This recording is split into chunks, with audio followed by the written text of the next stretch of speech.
يقف اللاعب خلف خط الإرسال متخذا وضع الاستعداد لأداء مهارة الإرسال من أسفل، ثم يقوم بالتحرك داخل الملعب واتخاذ وقفة الاستعداد.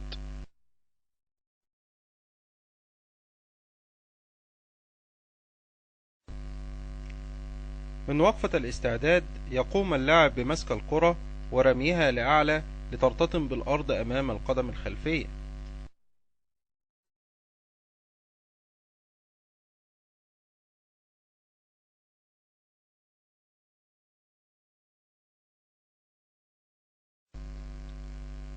يقوم اللاعب بأداء نفس التدريب مع تقدم القدم الخلفية للأمام والوصول إلى وقفة الاستعداد داخل الملعب. نفس التدريب السابق مع أداء مهارة الإرسال من أسفل كاملة.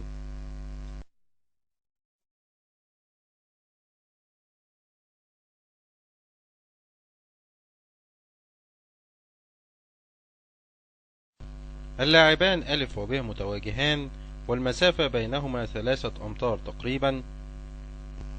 اللاعب ألف متخذا وقفة الاستعداد لأداء مهارة الإرسال من أسفل، ثم يقوم برمي الكرة بالذراع الضاربة إلى اللاعب ب.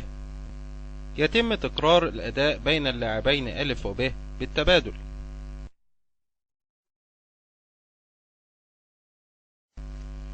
يقوم اللاعب ألف وب بأداء نفس التدريب مع مراعاة تقدم القدم الخلفية إلى الأمام.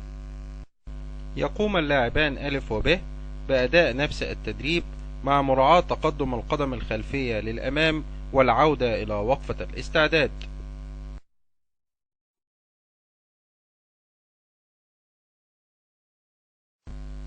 اللاعبان ألف وب متواجهان وخلف خطي جانبي الملعب، ويقومان بأداء مهارة الإرسال من أسفل فيما بينهما بالتبادل.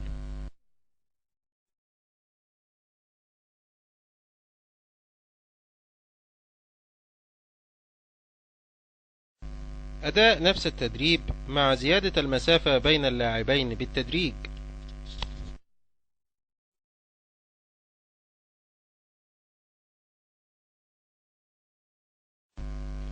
يقف اللاعب مواجه للحائط، ومن وقفة الاستعداد يقوم بأداء مهارة الإرسال من أسفل على الحائط والتدرج في زيادة المسافة بينه وبين الحائط.